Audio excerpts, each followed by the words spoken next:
Everybody knows very well that we have a very widespread early warning system with our siren technology, the early warning sirens. These are the sirens that we try to test at noon once a month, first Wednesday of every month, to make sure everything's up and operational. We always get questions about, I heard the siren, I didn't hear the siren, you set the sirens off or you didn't set the sirens off. And I want to take just a minute if you'll indulge me to explain the rationale about how that works and why. We made the decision many, many years ago when the city decided to continue investing in this level of technology. And I want to compare it to, this is analog technology. Okay, if you have to hear a siren outside, that's old school, right? That's Cold War era technology. But the reason it's important to have is what happens when the new digital technology through the phone call doesn't happen? What happens if the tornado takes out the cell phone towers? What happens when all of that infrastructure is damaged? The hope is that this siren system is your fail-safe, it's your backup. So we operate these two systems in tandem with one another. You may hear the sirens going off before your phone rings. Your phone may ring and then the sirens may go off. It just depends on how long it takes those processes to happen. And you're recognizing the things that happen in public safety communications. This is one of the big responsibilities that they have in terms of like Monday night's, the weather the other night. I've already forgot what night the weather happened. But when those storms, it was there. Don't worry, Chief. Yeah. I remember. When those storms are happening, and fortunately with this one, we had the opportunity to pay attention to this one 2-3 hours before it ever got to our area. And the minute that it became a dangerous weather event because it started producing tornadoes, well then that heightens our alert, right? This is not just a regular rainstorm or a thunderstorm moving through. This has the potential to do devastation in its path. And so we really start communicating and coordinating, not just at the city emergency management level, but with our county emergency management partners, and our public safety communications folks are a big part of that. So what they start doing is they start a process of communicating with the National Weather Service over in Shreveport, Louisiana. The National Weather Service has offices positioned in Fort Worth, which is forward-looking, Shreveport, which is backward-looking. We get most of our information from the office in Shreveport. They're a little closer to us, so their information is a little more relevant to what's happening in Longview.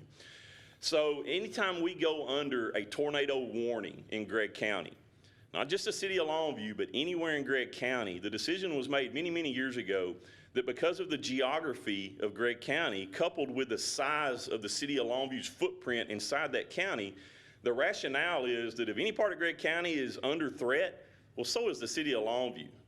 You know, in most of these storms, I know you know this, they move from west to east.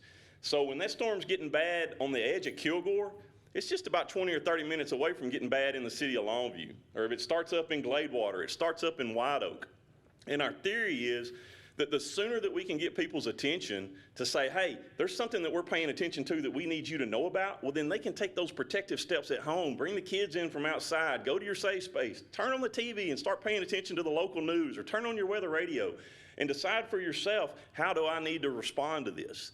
And when the sirens are going off, that's just another way of grabbing your attention. That's what works for the people that are here from out of town, that are at the soccer tournament at Lear Park, or they're on the walking trails, or they may not have their cell phone with them. They're out working in the yard. That's another way that we grab your attention and say, hey, there's something that we know about that we want you to know about too. So go in and find out what that is. So that's kind of the theory. Now let me tell you how that's worked the other night with that storm. When Gregg County went under a tornado warning, which included the city of Longview for a brief moment, the process in dispatch is that dispatcher walks over to a computer console, much like about the height of this table, and starts punching in the commands to activate the 20 sirens around the city.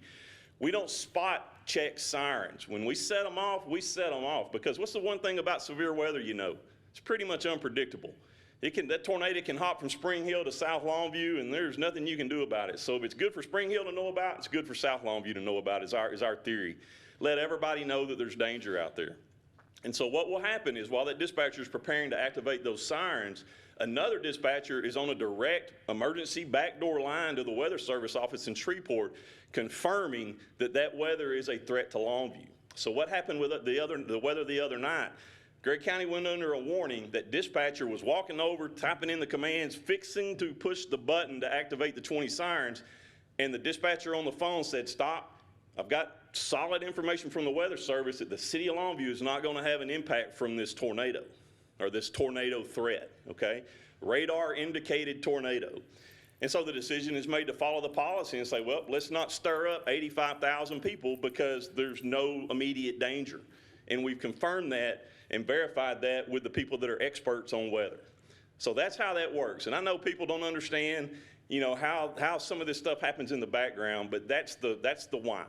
So anybody that wants to talk about this further, please reach out to me. I'm happy to have these conversations all day long. We've learned this by trial and error. It's been an experience, and we still continue to learn. But our goal has always been to do whatever is necessary to give our people the best chance to survive one of these events whenever they're right there in front of us. So I know that was a lot, but it's worth going over this one more time, anytime that I can, just to explain it, because people don't always understand how it works.